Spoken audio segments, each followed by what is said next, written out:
Imagine trying to do something good for your body, like make a high-protein smoothie for breakfast or after a workout, only to find your protein powder is full of junk. Heavy metals, artificial sweeteners, and chemicals you can't even pronounce. It is frustrating when you try to do the right thing, but instead you just end up adding to the toxic burden in your body. As someone who cares deeply about what goes into my body, as well as the patients that I work with, I believe that what we consume regularly needs to support our health, not silently sabotage it. That's why I use Puri. Their protein powder is made from clean, high-quality ingredients, and it's third-party tested for heavy metals and contaminants because they don't just say it's pure, they actually prove it. You can find collagen peptides, whey protein, and plant-based options on their website.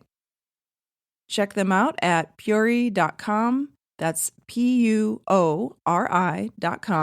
and use the code LIFEAFTERIMPACT for a 20% discount on your first order.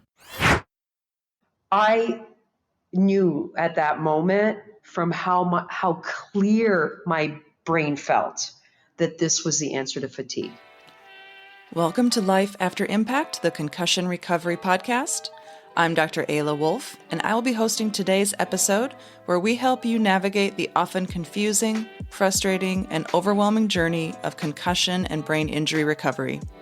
This podcast is your go-to resource for actionable information, whether you're dealing with a recent concussion, struggling with post-concussion syndrome, or just feeling stuck in your healing process.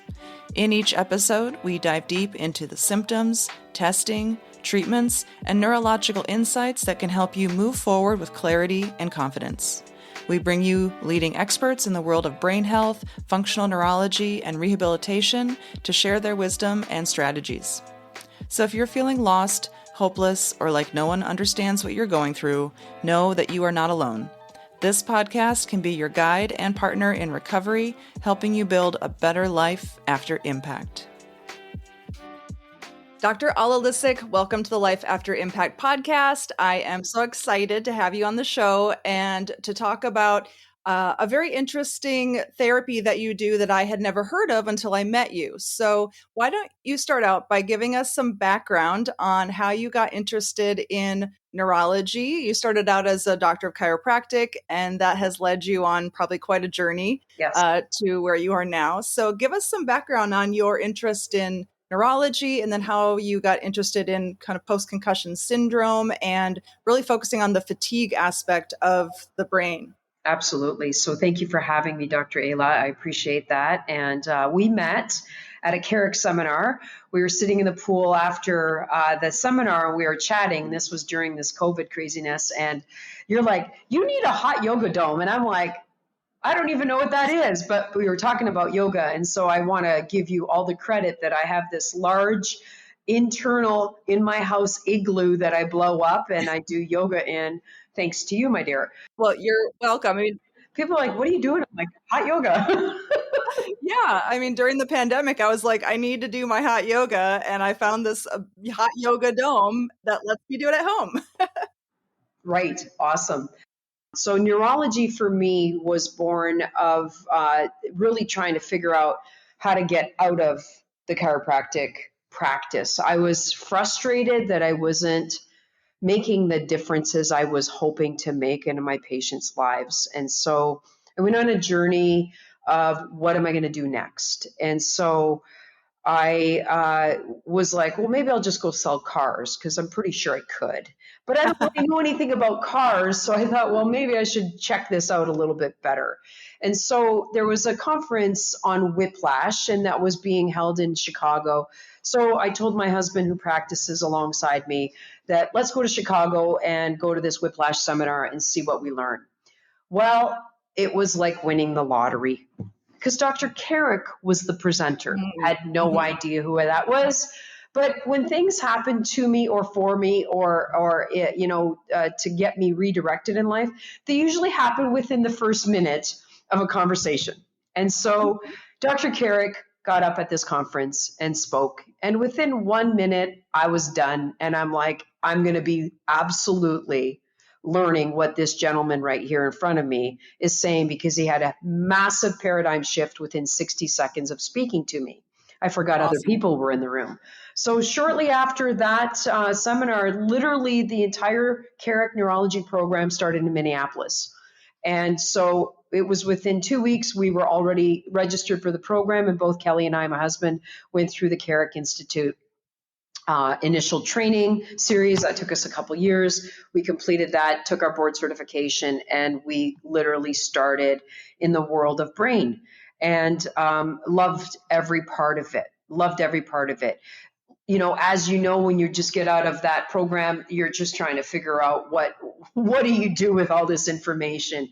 And so we started low and slow. We did purchase a CAPS unit right away, so we were able to do posturography, and we started there. We started to learn about balance and, you know, stance, and looked at gait. As you know, that's the most reliable indicator of, are we making changes? And so as our practice grew and we started to see more and more neurologic cases, the one thing that was really difficult for me as a practitioner, as a person who wanted everyone to obviously have some positive outcome, was this element of fatigue. And you have written in your new book, and I appreciate that you did that on behalf of this large group of people that should have probably had also versions of that book already written, but you did the work, and kudos to you. And I'm going to read all of it from back to front and eat it up. It was this element of fatigue. Anyone who has suffered any type of trauma to the brain, whether it is concussive or whether it is, you know, an emotional concussion, if you will, or a combination of both, the element of fatigue is a real thing. Now, I just went through a loss of a dear brother this last week, and I can assure you that the grief that you feel when you lose someone that you just adore must feel like a concussion, because I was in a fog like no other this week. You do your crying, you do all that hugging and all that stuff, but it was like, it was shut off. I was like, I am so fatigued. And I didn't do anything physically to feel that way. I didn't do anything other than my brain couldn't process at the speed I wanted to. I was like, what is going on? And so I feel as though, even though I've never had a concussion, it's a direct reflection of when the brain is overwhelmed, physically, emotionally, spiritually, or a combination of all of the above. And for those that have suffered a concussion, it is all of the above. That fatigue element really haunted me. And I was like, I just cannot continue to see clients and try and help their brain become optimal when they keep hitting this wall of fatigue. And so I went on a journey, and I was like, come on, God, lead me to the answer. How do we help the brain not be so, you know, tired? How do we help it get out of that? I was at a conference in Utah in 2018. And while at that conference, I kept putting my hand up and saying, well, what can you do for fatigue? And so one of the colleagues, and this was a bioenergetic testing conference where we use bioenergetic modalities to try and understand different, meridians and what was happening in the energy fields, and looking at it from a different perspective. And one of the colleagues at the conference said, why don't you go to the brain conference in Orlando next week if you're so interested in this brain stuff? Because that's not what the center of the conference is today. And I was like, okay. And I'm usually not a really well-reserved person. I want to know the answer like right now. And that's why I get kicked out of classrooms, mostly out of Dr. Carrick's, every time I'm in one. So thanks to him for always kicking me out and then coming and yelling at me after the conference that I should shut up. And he said, your curiosity is going to kill me, Ayla. So, he just knows. He's like, oh, no, you're here. So I went to the Orlando conference, really not doing much research. I just literally believed that this person was guiding me in the right direction. I showed up at the conference in Orlando in 2018, and everybody had a different perspective on what the brain does in light of an injury or trauma. And the actual title of the conference was How to Help the Brain Regenerate After Injury.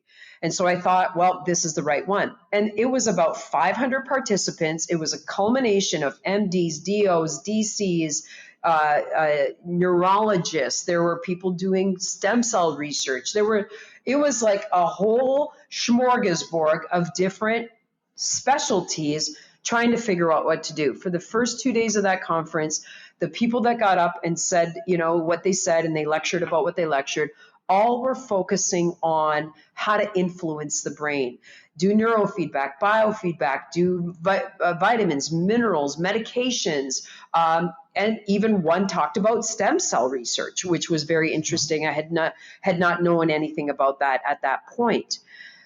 And I was kind of like deflated, saying that I understand those modalities can make a difference, but they do not solve the problem of fatigue, at least from my understanding and from my experience. On the third day of the conference, this very tall, lanky man gets up to the microphone and he says, I've been listening to all you doctors for the last 2 days talking about how to fix the brain. Well, this is what I know. 4 kids took a bat to my head, and I suffered a traumatic brain injury as I was closing the gates to the church. And my life was never the same after that. For the next 8 years of my life, after I got out of the hospital from my injuries, recovered from those, I couldn't sleep. For the next 8 years, I did not sleep. And the doctors kept telling me, you just have a concussion. It'll just take some time. And he said, no, my brain doesn't work. And you guys are not giving me any understanding of why. I didn't know what to do. At one point, I wanted to kill someone and myself all at the same time. At sometimes I would be joyful and miserable all in the same context. He's like, I am losing my mind.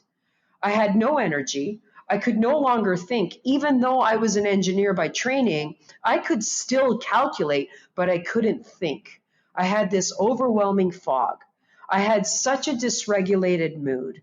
I could not respond to stress well at all. I was completely an imbecile when new stressors came my way. And so I didn't know what to do, he said. So he said he would spend much of his days outside sitting at the culverts in Arizona where he was from, and he would scream at God how angry he was. And he said it was the weirdest thing that I experienced. When I screamed, I would hear my echo.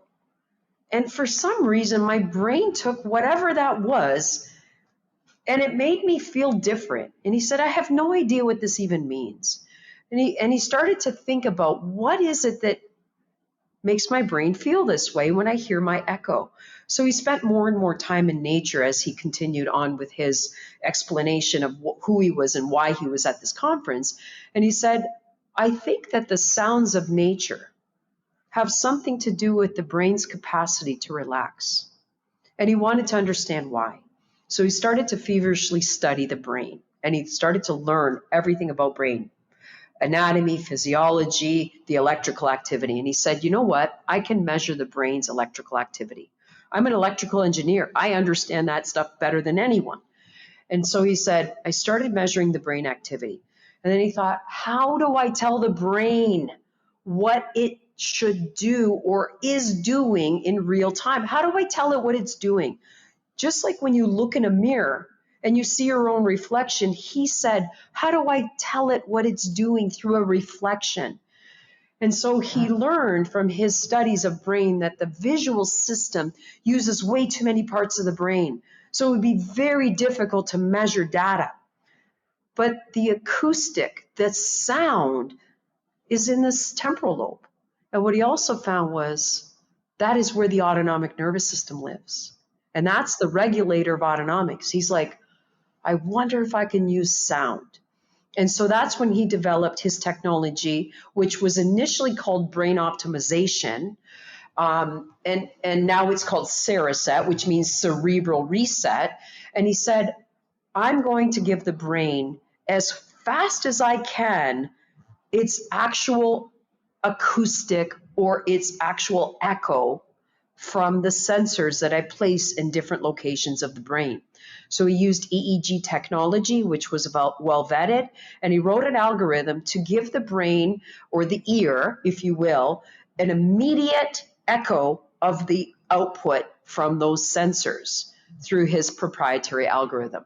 So as the years went by, he continued to improve the speed of processing of his actual reflection into the ear. So now You're literally sitting in a session listening to your own brain in real time. Your brain generates the echo, which is pretty amazing. I was like, what? However, so at that conference, of course, I'm like, hurry up and finish, because I felt like I was the only one in the conference room, because I felt as though that could be the answer to the brain's fatigue. I spoke with Lee Gerdes after that seminar, and he said, if you want to learn more, first you're going to have to go through the Cereset process. So I flew out to Arizona, where our headquarters are, went through the process, and it changed my entire life within the first minute of the first session. And I went to learn more. I didn't go to figure out fatigue. I didn't even know I had any. And so I went through the session, and it completely changed everything about me. I was more focused. I had such an amazing sense of joy in my heart. I didn't even know what to do with it. I was like, what just happened to me? And I'm a pretty happy person, but a deep sense of joy was pretty delicious, let me tell you, as Dr. Carrick would say. And so I knew at that moment, from how clear my brain felt, that this was the answer to fatigue. And within 2 months, we brought the Cereset process back to Fargo, North Dakota, 7 years ago now, 6 years ago, going into our 7th year. And I started seeing many of my concussion clients go through the Cereset process, and it changed their life. It was unbelievable, because once they were able to have their brain balance and harmonize and relax, they were more like themselves. They were like, oh, I can think clear. Oh, I can focus better. Now when I do my exercises, I feel like I'm gaining ground. And so that's kind of where my journey has led to, with using other modalities like Cereset to help our brains relax, rebalance, and hopefully reset. And so in my practice, when I see that extreme fatigue in a client, or I see that they're not progressing from the things that I've learned and have been able to hopefully in some level master in my bedside neurologic exam and my assessment, I really know when they need to go in this direction before I take them along that pathway of functional neurology as being the main component. Amazing. Thank you for explaining kind of your process of getting to, using the device. And then, I'd love to talk about the science behind it. But first, I just want to go back and say my condolences for the loss of your brother. And I'm so sorry. I know that was very recent. And yet, so thank you for setting aside time in your day to do this. Oh, yeah. Thank you. It's okay. We appreciate that. Yeah. And when you say that you did your first session and their whole world changed, I just want to say, I want to share too, when I reached out to you to say, hey, let's do the podcast, you said, well, you have to come try this before we actually talk about it. And so thank you for letting me come and do it as well. And I think that I was trying to think back to like, okay, well, now I've done 3 sessions now. Yep. I still have Cereset electrode gel in my hair from this morning, which is why it looks so fabulously styled. Fabulous. I should put some in my hair. Maybe it would look fabulous like yours. I know. It's like I've got like something about Mary hair here with this gel. One of the best shows ever. But what I realized is like I absolutely need to take melatonin in order to fall asleep. And since I started Cereset, I have been like slowly lowering my dose because I suddenly was waking up super groggy and realized like feeling like I had taken too much melatonin. Interesting. And so for somebody who's had like a lifetime of having a very hard time falling asleep, I'm now actually at a point where I don't need as much melatonin to fall asleep, which is that's like very huge for me. That's fabulous.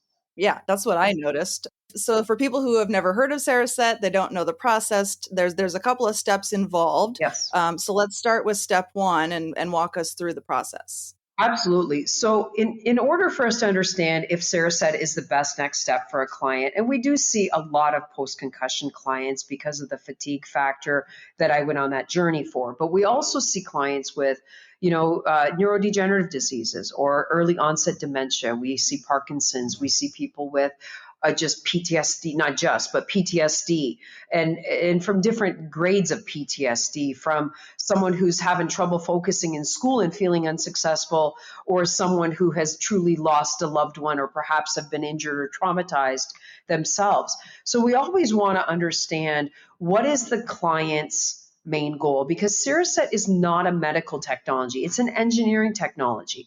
And it is really categorized in the wellness portion of the industry. It is not medical. So we don't treat patients. We actually don't do anything to patients other than place sensors in specific locations on the scalp, and then your brain does the rest, which is a pretty amazing thing because we do not influence it. We just give it an acoustic mirror and it does the work, which is pretty phenomenal in my opinion. And so we start the process by measuring two areas of the brain. Any of the people on this podcast that are listening know what I may be speaking of. We talk about the emotional context of the brain, how emotions affect us, right? We want emotions to affect us in such a way that when there's something happy, we're joyful, and then we go back to a resting state. Or if there's something traumatic, that we respond, we make sure we're safe, and we go back to a resting state. And I always use the analogy with my clients that, did you know that zebras don't get ulcers? And they're like, huh?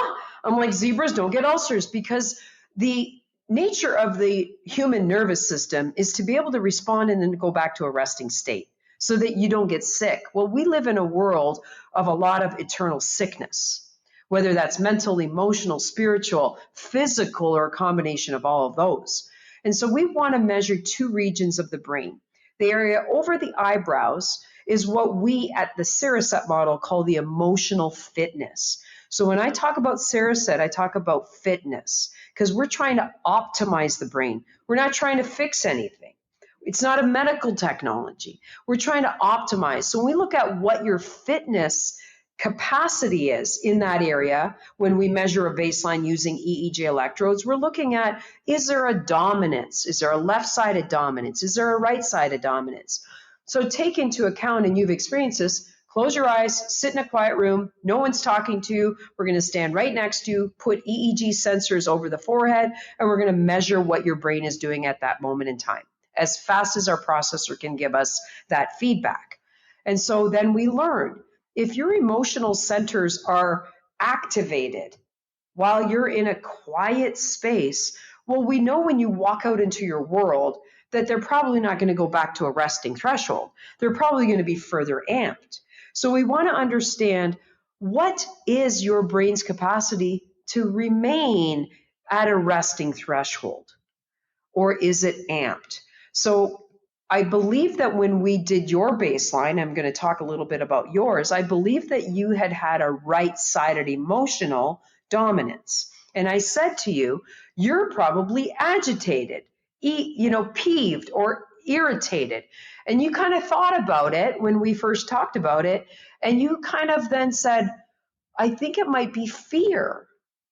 And I said, that is correct. That could be also a descriptor of having a right-sided emotional fitness that's dominant. Because fear was that you were launching your book that day. Mm-hmm. Literally, right? It was literally that day. And so you were like, oh my goodness. And that makes sense. Whether that was already hardwired for months on end, knowing that you had nightmares, that would make sense that that side of the brain was already wiring a dominant pattern. And we want the brain to be in a relaxed pattern so it can respond to things that could cause fear, like a saber-toothed tiger, not releasing a book, even though we can understand that there are nerves involved. But when someone has been traumatized, injured, and it is a long-standing or even recent, the brain still has to have that plasticity we all talk about and that flexibility we all talk about to be able to address that event and then go back to a resting state to keep us aware of nuances that may occur. So people with post-concussion, people with neurodegenerative, people that have had PTSD, emotional trauma, their brains become really hard linked to things that have influenced it. And that is when the brain is now running, even when it's supposed to be resting, i.e. fatigue. Make sense? Right. Yeah. And so I remember on my printout, basically my right temporal lobe had way more activity than my left temporal lobe, but it said that my emotional fitness score was 98. Yeah, it was just slightly to the right. So we measure the next area, which is called the stress fitness area in the Cereset model. Those Yeah. of us in functional neurology or trained in neurology would understand that the temporal area is where our autonomics are regulated. So if we would see a right-sided dominance on our baseline measurement, we would know that you are in a very a state of flight and fight. If you Mhm. had a left-sided dominance on our baseline, you would be in a freeze response. We don't talk about freeze response enough. We talk about flight and fight a lot in functional neurology, that your heart rate's up, your respiratory rate's up, you're probably in a flight and fight. But what we see in the Cereset model is we see freeze a lot more, especially when people have been in that state for prolonged periods of time. Because the brain can only sustain a flight and fight response for so long, and then it runs out of energy. And the person then experiences a good load of fatigue, right? Their energy is compromised, their sleep is compromised, their thinking capacity. They'll say they have brain fog. They'll talk about their inability to respond to new stressors, and they may physically feel it. But we see a lot of people in the freeze response, which is an extreme parasympathetic response where they'll say to you, I can't think. I can't focus. I can't remember stuff. I can't concentrate. Do I have Alzheimer's? Like they'll get into that mode. And then when they hear themselves, now they're in a flight and fight because they're stressed out about it. And so when we measure these two areas during our introductory portion of Cereset to determine, is this the next best step? We want to look at those two areas, because if emotionally you're taxed, and if your autonomics are taxed, the rest of the brain can't operate optimally. That's why Cereset uses those two areas as the main baseline regions to determine if we continue with the process.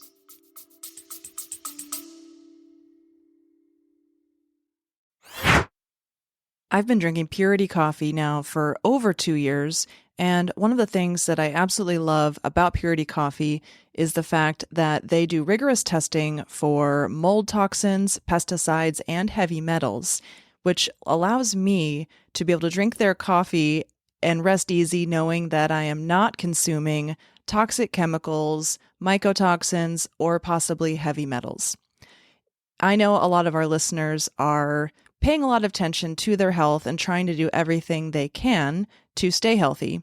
And if you are a coffee drinker, one of the things that I would recommend is making sure that you're drinking a coffee that isn't putting more toxins into your body.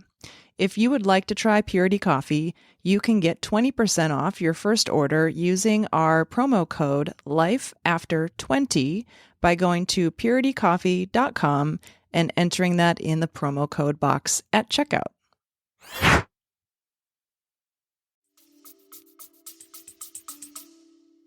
And so whether somebody has hyperactivity or increased activity on the right versus the left, either one of those imbalances still would suggest that Cereset is a good fit.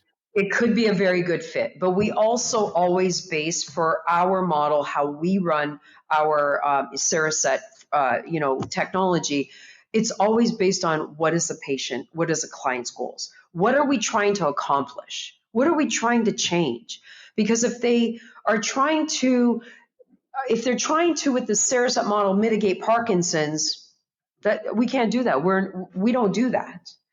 We don't fix your migraine headache. What we do is we help the brain try and restore balance and harmony through its own innate intelligence by giving it the acoustic echo mirror to do it on its own. And we see resolution of migraine like no other, because the majority of people are super stressed out and their brain is like always in that frontal lobe, and it's trying to mitigate all of the world's problems, and it's hitting the wall of fatigue, and it can't support for that period of time. And the cerebral blood flow changes, as we all know, oxygen perfusion changes, and they get a migraine. And it could be cyclical around their period because we know what hormones do, but we also know what stress hormones do. So it's such a tough space to be in medicine, trying to figure out what is the dang cause. So I like to reflect back. How are you responding to stress? What's your energy like? How's your thinking capacity? Yeah. Well, and I think this also brings up a really good point, which is that I think in medicine, we've paid way too much attention so far to the chemical aspect of brain function and not enough on the electrical aspect of brain function. Yeah. And so when we have one part of the brain that's firing too high and people have difficulty focusing and concentrating, well, if you just go in and give the entire brain the same stimulant, then everything just gets stimulated and you're still not actually correcting the imbalance between the different regions of the brain, which is also why I think this is so cool, is because in this, we're not actively trying to do anything. You're mirroring the brain's own talking to itself. But in doing that, it can actually start to quiet down the areas that are too loud and hopefully ramp up the areas that are maybe too quiet, bring everything back into balance without introducing any kind of chemical. Absolutely. And our engineers, again, this is an engineering technology, and it is studied and it is continually feverishly studied in two populations, the military as well as in prisoners. That's how it initially started, and that's where they got their databases, is because those two groups don't leave the study. That's what I was like, well, that's smart. Captive audience. And so Cereset has been able to make some tremendous positive outcomes with the PTSD factor in our military and specifically suicide. Because when they have been confronted with such terror and trauma, that suicide is a real thing, right? So that's pretty darn cool. The other part of the Cereset model that I love that our engineers are always trying to mitigate is when we do see brains that do get stuck in hard patterns, because sometimes they stay stuck. They have created different montages where we can actually quiet those overactive areas and allow us as tech coaches of the Cereset process to help the brain help itself. We're not influencing it. We're just sort of like, hey, look from this angle. And so we use the sensors in different placements on different other montages to help kind of make the brain move away from something that's been so hardwired. You think of people with autism, ADHD, those are hardwired. Their phenotype has changed based on those hardwired patterns. They're intelligent, beautiful humans, but their facial expressions have become part of that brain wiring. And when you start to see their brain relax, the facial expressions are pretty amazing. I had one today that I was like, holy moly. Amazing. And yet, we're not doing anything to the brain, which again, I walk away going, that's amazing.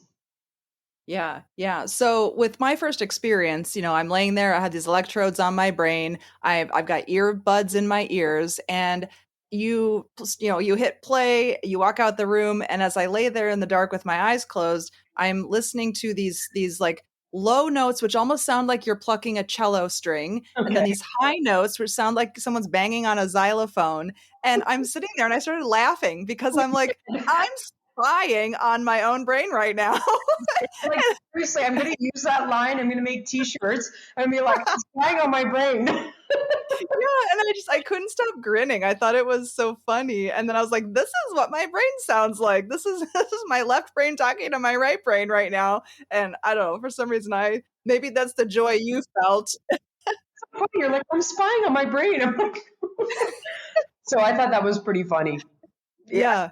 Very different experiences. It's so interesting to hear clients. They will one man, this was a funny one. He's like, that was quite a magic carpet ride I was on. I'm like, I have no idea what that means. But he's like, no, I was on a magic carpet ride through my brain. I'm like, there you go. Another lady got up out of the chair on her first session. She's like, I need to go for a run. And Laura and I, who partner together, we're like, okay. And so she left the building and ran around the block and came back. We're like, oh, wow. Like she was like, I need to go now. Another young boy swore at us the whole time. Like not at us, but he swore during the session the entire time. He was just saying, shut the Oh, up. funny. And after his second session, never again. And I can assure you that young man's journey changed so dramatically. He was this young, clumsy, just loud, just couldn't, his brain just couldn't like, and he's just brilliant. His expressivity, his ability to be socially comfortable is so cool. Awesome. Yeah. Who knows? Yeah. Who knows? Wow. I love this idea of mirror therapy, but with sound versus actual, mirrors and using the visual system. And obviously, people with concussions, a lot of times their visual system is compromised in certain aspects. And so to be able to do a therapy that doesn't rely on vision at all is also pretty incredible. It's a game changer for so many that have such a visual dysregulation where they are, beat up by moving objects, whether it's coming at them or away from them. And their just inability to take that info and filter it when they don't need it and grab it when they do need it. I've seen so many with just that nasty convergence accommodation spasm, because that is just, obviously that's why they're having depth perception issues. When that part of the brain relaxes, and we measure the occipital lobe, we look at the cerebellum, we look at the parietal and the temporal and the frontals, like we mirror the entire brain during the process of Cereset. And sometimes when we see patterns of really stuck patterns in the cerebellum, as well as in the central portion, the central strip of the brain, when it relaxes, that accommodative spasm changes. Interesting. Remarkably. And people will remark that my eyes are more relaxed. Like I just feel more relaxed in my visual system. And then we can interject with our, divergence exercises or our dampening that otolithic response and all that minutia that Dr. Carrick introduced into our brains and haunts me every single day that I don't know what he's talking about. And then I text him, he's like, why do you ask me such questions, Ayla? I'm like, well, in my head. Oh. Well, and I was also surprised to find that the kind of like the treatment is 5 sessions. And so Yep. 5 sessions seems so doable, to ask somebody to come in 5 times. How when people do their 5 sessions, then you kind of put them on maybe like a maintenance plan. What does that look like? Yep. Sure. So the reason the 5 sessions is that was studied and vetted when they were measuring the changes in the military and in the prisoners groups to understand how long does it take the brain to make these changes? What does it take? And so when you think about the process of Cereset, it's a reset. I like to use the analogy of taking a piano that's been sitting in a cold room covered with a blanket. It's still a piano. It has all the keys. It's not damaged. But as soon as you hit C, you're like, well, that sounds terrible. Think of that piano in analogy of someone's brain that's been injured. When they hear a sound, it's not the beautiful C that is from a fine-tuned piano. Or when they see a sight, it's not clear and crisp like it once was. Or when they have an emotional event, it's not like it once was, where they could respond and appreciate the context of it. They are in a gray zone. And so when we take that piano that's been sitting in that cold room and we bring in an expert to tune and to finally get all the keys to sound more so like themselves, that's the first 5 sessions of Cereset. We want to get it tuned, and then tune-ups are to fine-tune it as they establish better, if you will, networking. If they start to do more outside of their protected way of living, and they start to explore and do more and expose themselves to more new stressors, whatever they're good or bad or indifferent, then we fine tune to help the brain continue to make those adaptations, to continue to build neuroplasticity through its own efforts, because it's no longer hitting that wall of fatigue. So tune-ups can be very different for each individual. Some people we need to guard a little bit more because they're so fragile. Others that are a little bit more robust, they go longer between sessions. And sometimes we've seen people go and we've never seen them again, but we see them and they're like, I'm good. So everyone's very different. Got it. And then after the 5 sessions, you rescan the brain, you get another kind of report. And what do you often see? We also run different baselines depending on what we see. If we're in the occipital area or in the cerebellar area and we're seeing a lot of disparity in the wave bands that we're measuring in our Cereset model, then we will run baselines in those areas as well. So if I see a concussion client of mine that I will want my tech coaches to run a baseline, they'll run it in the cerebellar area. And for many reasons, I want to see, is there disharmony? Is there imbalance? Like what's the dominance in that area? Is there a lot of splits going on? Is one area driving harder? Because as you know, the brain isn't supposed to fire together. It's supposed to have this rhythmic movement like two partners dancing. But when it fires, like if an engine fires and the pistons all fire at the same time, which is what happens that we see post-concussion or post-bleed or post-infection, then when those pistons are firing, energy is being wasted and that system can't do its brilliance. So we do look at pre and post, and we do during the session always look at live data so that we can understand, can we assist the brain in getting there faster? And then I was curious, as I was laying there listening to my own brain, are you also listening when you're not in the room, or are you looking at? We can't hear. We can only see the Uh-huh. brain waves during the actual Okay. session. And are you seeing those brain waves and able to like look at that and see that over time things are changing between session 1 and session 5? Yes, absolutely. We're looking at each session. Is the brain making changes? If we see that it's staying stubborn, then we bring in different montages where we can quiet, support the brain to help it along something that seems to be not plastic, more rigid. Fascinating. So cool. It is fascinating. I'm just so grateful to such brilliant people like our mentor, Dr. Carrick, like all of you that are doing amazing work. I just needed something that I didn't know how to mitigate, so I went on that journey and Cereset became part of it. Yeah, absolutely. And so I know that there are locations all over the country now or around the globe. So where can people find you? Where can people find Cereset? Absolutely. The best way to locate, depending on where you live, just cereset.com, Cereset. So it's cerebralreset.com.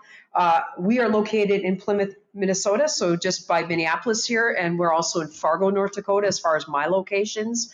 But there are many others around. And with the process of Cereset, irregardless of which location you go to, you will have a very uniform and consistent process because that's how engineers are. Right. Which that's another part I'm very appreciative of.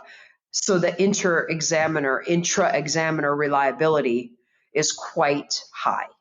It's the McDonald's of the brain. It is, there you go. And I want to go to McDonald's University to figure out how they build these amazing $billion industries. So maybe you and I could go to McDonald's U or Chick-fil-A U. The way my brain works is I don't like protocols. So anytime someone says like this is the thing you have to do every single time, my brain just goes, "No." That's when you hire people like, do this. Right? Oh my gosh, I would love to have a Cereset in my building and I can just send everybody. I go, do these 5 sessions, come back to me. And you know what? Absolutely. We're going to keep chatting about that want. Okay, let's do it. Awesome. Well, anything else that I didn't ask you that you feel is important to share?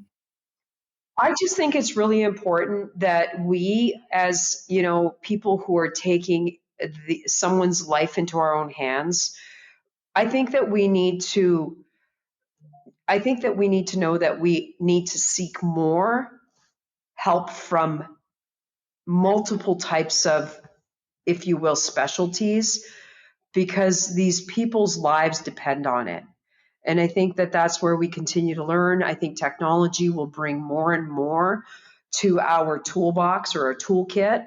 And I think that we're going to be able to really help people long term with our knowledge base. And as we grow, don't forget there's more to learn every day. And am so grateful to this entire network of people that are in this functional neurology family.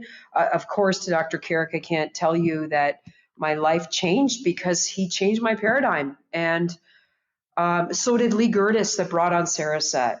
And so did, many other things that we do in our practice. And so I think that as us in the, right there in the trenches with people, we need to be the ones that are collaborating and communicating and talking to one another to make sure that we deliver the highest quality, the most contemporary approach to their recovery. That's all I know. Yeah. Yeah, absolutely. I mean, there's so much we don't know about the brain and so much we're still learning every single day that it is, sometimes it feels overwhelming, but when you have that curiosity to learn, it's a never-ending journey. So thank you so much for sharing about Cereset. I think it's such an amazing therapy. I'm so blessed that I got to be able to experience it with you. And so I'm happy to share this with everybody else. I appreciate that. Thank you so much for having me on this show. I wish you all the best with your book and your podcast. I can't wait to read it. I have paged through it already. Thank you for putting it at a font that I can do it without my cheaters that are on top of my head. That's like brilliant. And I already see that obviously anyone that's a patient should be reading that book because you laid it out literally explaining what most of us have learned and are trying to implement. I love that. So if you write a second version, maybe Cereset will be mentioned in there. Yes, I know. I should have reached out to you a year ago. I would have made it in there. Edition number 2 will have Cereset. I love it. Thanks again, Dr. Ayla. I appreciate the time that you spent with me today. Absolutely. All right. Take care. Thanks. You as well. Bye-bye. Medical disclaimer. This video or podcast is for general informational purposes only and does not constitute the practice of medicine or other professional healthcare services, including the giving of medical advice. No doctor-patient relationship is formed. The use of this information and materials included is at the user's own risk.